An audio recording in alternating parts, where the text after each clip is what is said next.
Hey y'all, welcome back to my channel, and today is assignment number 5 for the virtual homeschool co-op. The assignment is, how do you take care of yourself as a homeschool parent in the midst of all the craziness that ensues, especially from being not only a homeschool parent, but more often than not, if you homeschool, you're a stay-at-home parent too. Not saying that you can't do it as a working parent, because I know some of you on this channel actually are working parents, and kudos to you, because I have no idea how you do it. But how do you take care of yourself when you're in this mess, this craziness all the time? Kids all the time, schooling all the time, and it's not, it is kind of a job, as far as sometimes it feels like a chore, because you can take breaks and days off, but you can't just be like, I'm not feeling it this week and I'm not feeling it next week. It's something you have to do. Your children have to do school. My kids sometimes complain, and I'm like, look, we can do school here, or I can send you to school like down the road somewhere all day. Like, it's your choice, but you have to do it. It's the law. So what do you do to take care of yourself, whether that's mentally, physically, spiritually? I'm kind of thinking it's a total picture question. And there are some things that I do.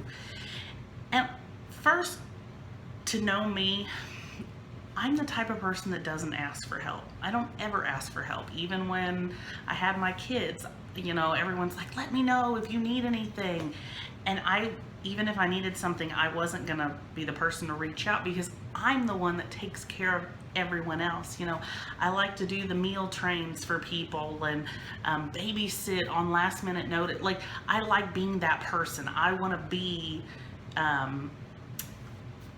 what's the word I'm looking for? I want to be, that person that's there to help you, that's there to serve. I really enjoy doing that.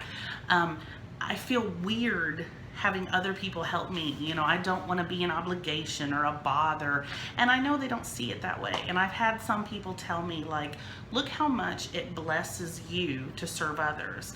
Allow people that blessing to serve you. And so I have to, sometimes look at that. But so it's really hard for me to stop and ask for help, even from my husband. And he knows typically when I'm getting stressed. He can, read it in my body language and my tone of voice and just how things are going. And so sometimes he'll be like, look, you just need to go. He'll come home from work and be like, I'll see you later. Come home after the kids are in bed. And that's fantastic. And there are times where he'll do that, and I'll go see a movie. I'll go walk around a bookstore, or just clear my head for a little bit. That really kind of, I don't know, it kind of renews my soul, just to be at peace and quiet for a little bit. Also, talking to people on the phone. I know that sounds weird. I don't usually talk to people a whole lot on the phone, and I have some really good friends that I don't get to talk to all the time. But when I do, it's a longer conversation, since they're a little more few and far between at this point. And so that sometimes really helps me to feel like me. I'm not just a mom and a wife and a teacher, but I'm also a person. Also, it's funny because I wasn't planning on talking about this, but I just saw this in the screen as I'm talking. This is a MOPS logo on my shirt, and MOPS has been a godsend for me for the past 3 years. If you don't know what MOPS is, you need to check it out. You can Google it. But MOPS stands for Mothers of Preschoolers. And typically, you're going to find a MOPS group near you somewhere. And what the meetings are, you show up, there's childcare. Sometimes it's free, sometimes you have to pay a little bit. It just depends on the group, but you show up and your kids go to a separate, they go to childcare setup, and you go to a meeting with other moms, and there's typically a video or a craft or a speaker, and there's usually breakfast. So you show up. The meetings that I've been to recently with my group, we get there, drop our kids off, kind of check in.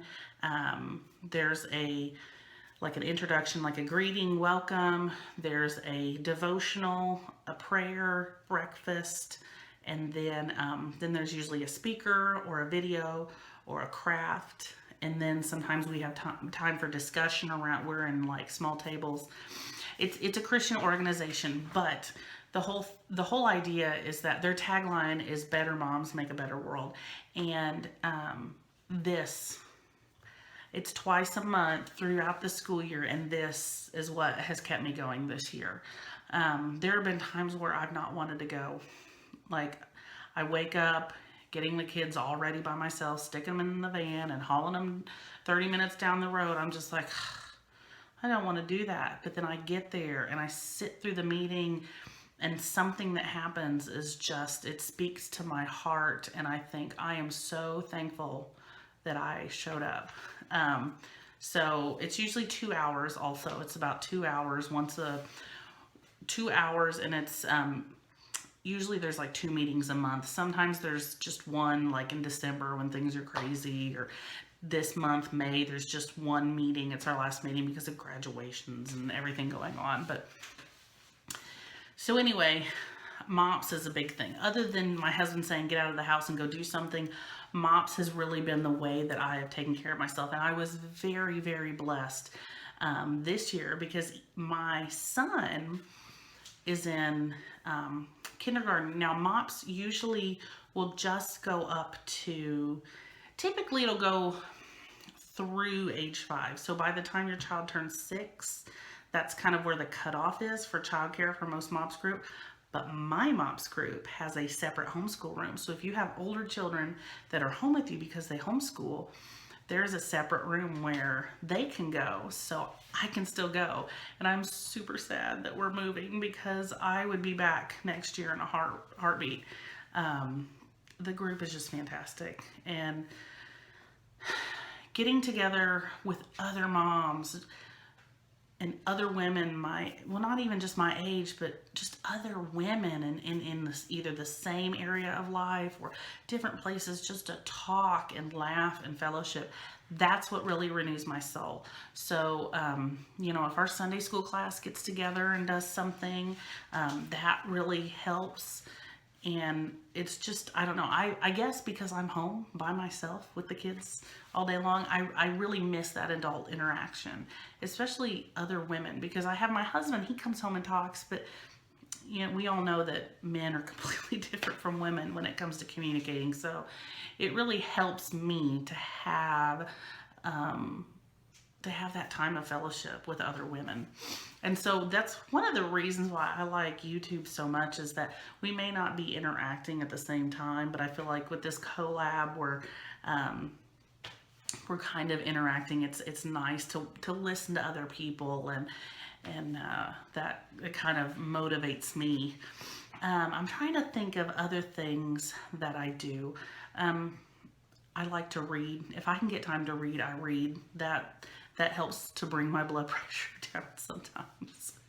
But that's the big thing. I mean, just getting out of the house, having a husband that'll say, I'll take care of dinner and bedtime, you go away for a while and come back later. And then having the MOPS group, those have been my big things that have helped me get through this year. So anyway, if you have any questions at all, just list them in the comment section. And thanks for watching, and I'll see you next time. Bye.